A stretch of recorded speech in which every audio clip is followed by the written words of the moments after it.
Nih buat kalian ya, ini benar-benar penting buat kalian yang ngerasa salah jurusan.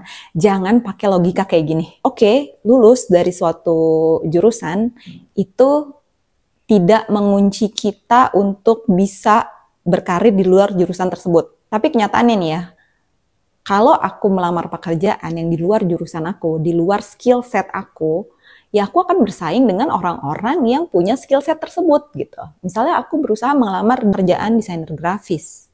Ya saingan aku adalah lulusan-lulusan jurusan desainer grafis yang lebih mumpuni, yang punya degree-nya, punya ijazahnya, punya transkrip nilainya, punya portfolio yang jauh lebih bagus daripada aku gitu ya. Dan mereka tertraining gitu. Mereka di training 4 tahun atau the whole degree gitu ya untuk bisa punya skill set tertentu.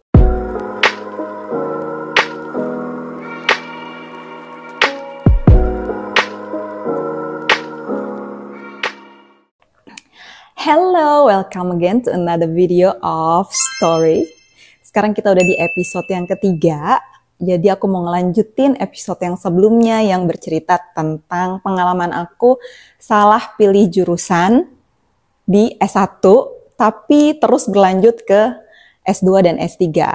Jangan lupa juga untuk nonton episode satunya tentang pengalaman aku waktu masih SMA, di mana di situ aku bukan anak pintar, aku banyak dapet nilai yang merah di raport, tapi kemudian aku bisa tembus PTN gitu ya, dan masuk ke jurusan arsitektur yang ternyata aku merasa salah jurusan.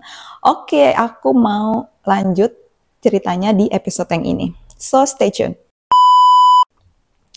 Nah, jadi kalau kalian nonton episode sebelumnya, di situ aku kan ada semacam perjanjian ya sama orang tuaku untuk tetap melanjutkan studi S1-ku sampai selesai meskipun aku sudah menyatakan bahwa aku ngerasa salah jurusan dan aku gak bisa di jurusan itu. But I managed to graduate anyway. Dan bahkan sejak di bangku kuliah aku sudah bertekad untuk mencari kerja di luar bidang arsitektur. Kemudian setelah aku lulus, aku bertekad lagi nih, oke, mungkin ini saatnya memang untuk mencari pekerjaan di luar arsitektur gitu kan. Dan nih, lulus kan ceritanya. Baliklah aku ke rumah orang tuaku di Bekasi. Dan target aku yang mencari pekerjaan ya yang gak jauh-jauh lah, maksudnya ya di Jakarta aja gitu kan. Dan salah satu lowongan pekerjaan yang aku targetkan pada waktu itu adalah desain grafis ya, desainer grafis gitu. Karena kan ya aku ngerasanya pada waktu itu nggak jauh-jauh amat lah sama arsitektur, masih menggunakan software-software desain yang mana aku juga mampu gitu ya. Tapi nih buat kalian ya, ini benar-benar penting buat kalian yang ngerasa salah jurusan, jangan pakai logika kayak gini. Kalau bisa jangan pakai logika kayak aku ya. Oke, lulus dari suatu jurusan itu tidak mengunci kita untuk bisa berkarir di luar jurusan tersebut. Ya memang untuk some people, apalagi untuk di zaman sekarang, di mana informasi itu sudah banyak sekali gitu ya, mungkin itu hal yang memungkinkan gitu. Tapi entah kenapa ya pada waktu aku memakai logika tersebut ya, oke nih aku bisa melamar kerjaan di luar jurusan aku. Tapi kenyataannya nih ya, kalau aku melamar pekerjaan yang di luar jurusan aku, di luar skill set aku, ya aku akan bersaing dengan orang-orang yang punya skill set tersebut gitu. Misalnya aku berusaha melamar pekerjaan desainer grafis. Ya saingan aku adalah lulusan-lulusan jurusan desainer grafis yang lebih mumpuni, yang punya degree-nya, punya ijazahnya, punya transkrip nilainya, punya portfolio yang jauh lebih bagus daripada aku gitu ya. Dan mereka tertraining gitu. Mereka di training 4 tahun atau the whole degree gitu ya untuk bisa punya skill set tertentu. Sementara kan aku tidak melalui training yang sama gitu. Pastinya ya hasilnya beda gitu kan. Meskipun aku juga lulus dari jurusan yang ada berbau-bau desainnya gitu loh. Jadi tetap aja aku kalah guys. Itu tidak berhasil di aku ya. Jadi aku ngerasa aku nggak punya skill lain selain skill arsitektur. Jadi ya sudah, aku melamar jadi bidang arsitektur guys gitu kan. Dan ya akhirnya dapet pekerjaan ya. Jadi pekerjaan aku yang pertama setelah lulus itu adalah desainer furniture. Jadi aku bekerja di perusahaan furniture. Posisinya tuh kayak junior desainernya gitu. Di atasnya tuh emang ada furniture desainernya yang memang sudah puluhan tahun di situ gitu ya. Di perusahaan itu aku ngerasa itu kurang challenging juga gitu kan. Sampai akhirnya aku coba ngelamar lagi untuk menjadi junior arsitek di suatu developer itu di Kemang. Nah, selama bekerja di situ tuh aku ngerasa oke, udah ini sekarang takdir lo emang udah jadi arsitek nih. Pada waktu itu aku berpikir kayak gitu. Ya udah terima aja. Nggak usah banyak cincong gitu, nggak usah banyak ngeluh lagi gitu. Tapi tetap guys, di dalam hati itu belum yang 100% karena I don't think this is me pada waktu itu ya. Meskipun sudah melalui banyak sekali fase denial gitu.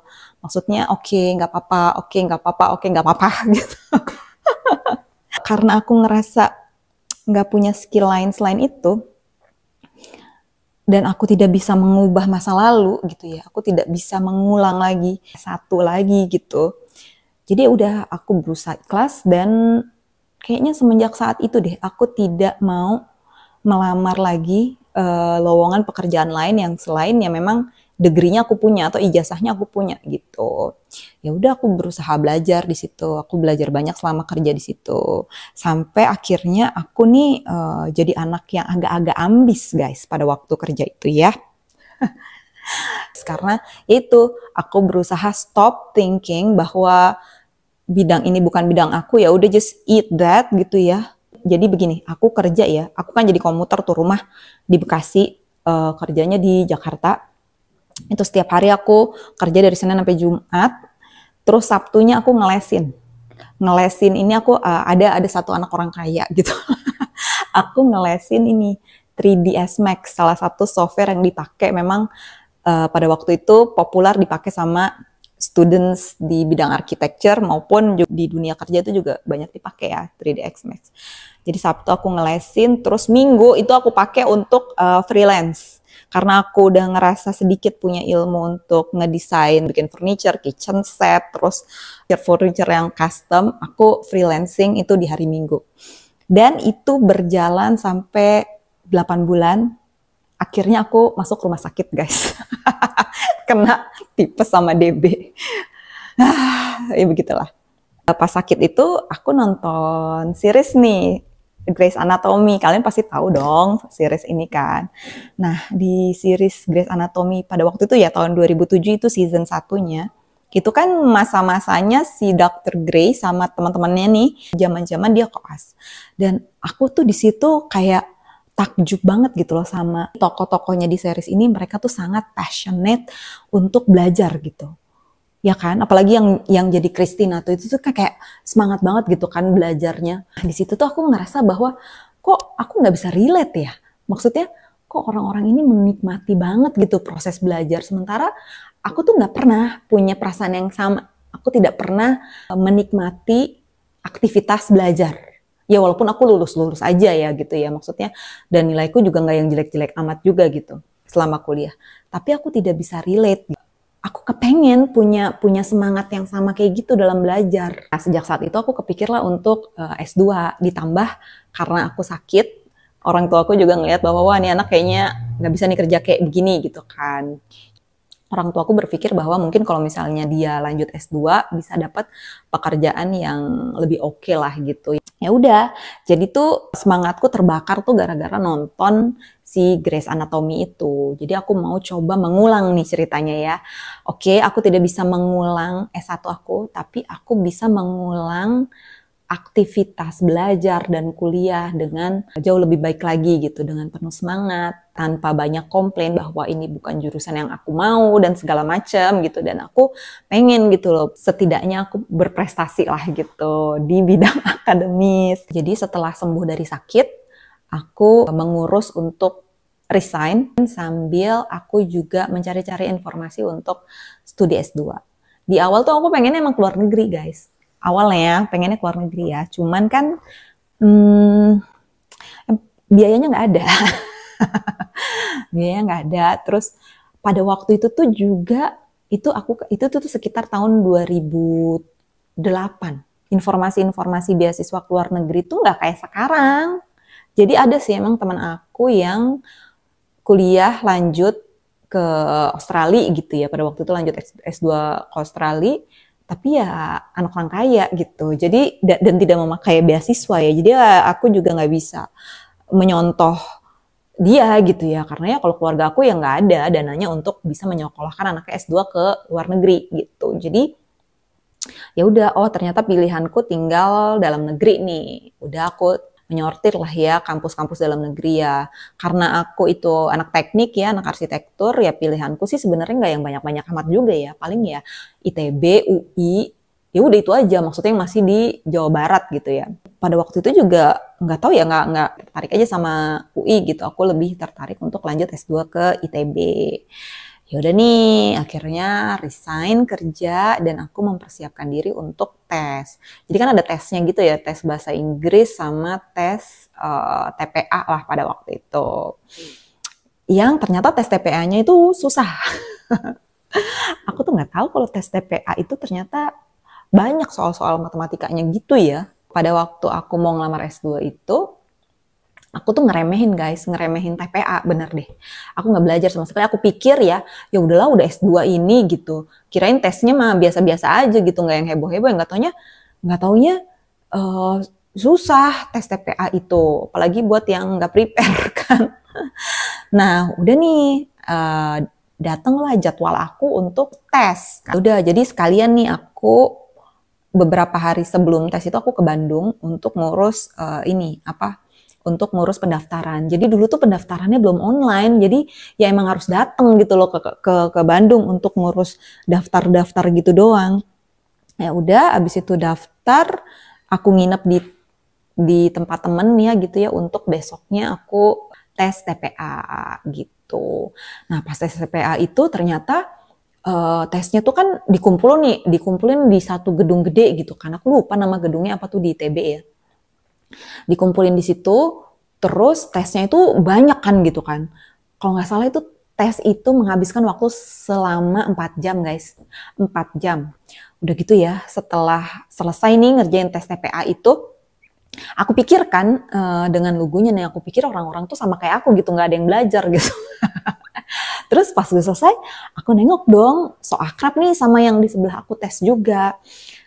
Terus aku dengan lugunya nih anak ini gitu ya, ngomong ke sebelah aku nih, kalau nggak salah waktu itu tuh emas gitulah, aku bilang, susah banget ya tesnya ya. Terus tahu dia jawab apa guys? Dia jawab gini, kalau belajar sih nggak susah ya, kalau saya emang udah persiapan.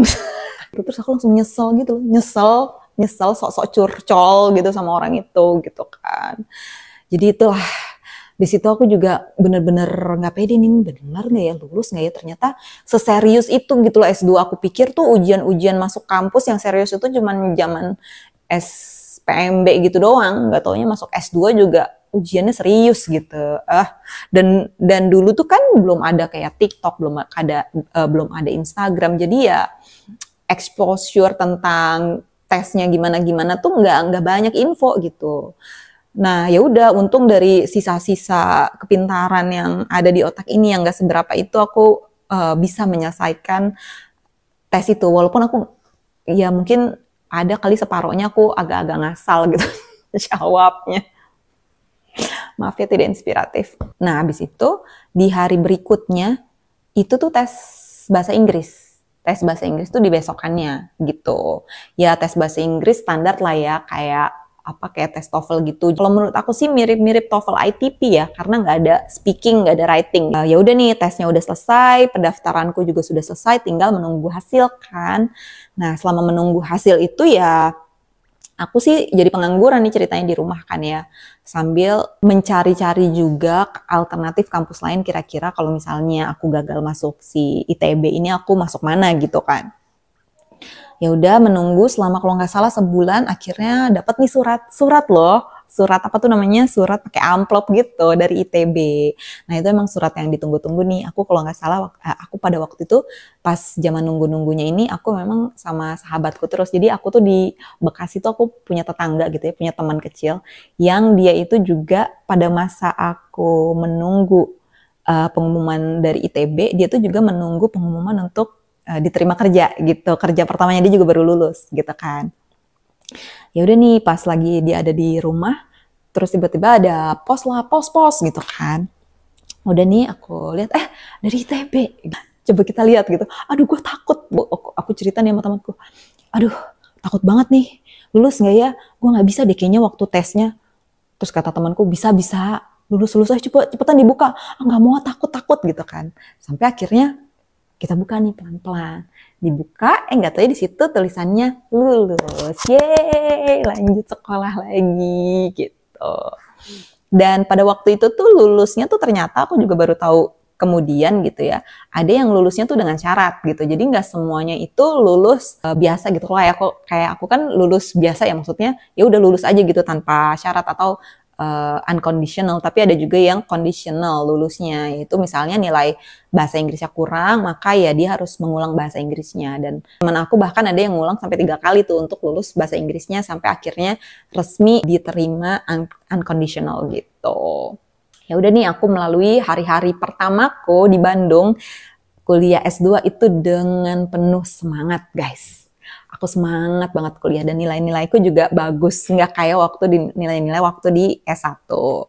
Sampai akhirnya tesis nih ya, mata kuliahnya sudah habis, tinggal ngambil tesis. Ada satu hal yang bikin aku ke distract. Apa itu? Yaitu kisah percintaan. Oh my god. Mau tahu kelanjutan kisahnya gimana sampai aku lulus S2, terus aku menikah, dan kemudian aku jadi dosen, dan kemudian aku akhirnya dapat beasiswa untuk studi S3 ke Australia. Lanjut di episode berikutnya. Oke, aku rasa kayaknya untuk episode ini gitu aja dulu. Thank you for watching. Don't forget to subscribe, like, share, and comment. Bye-bye.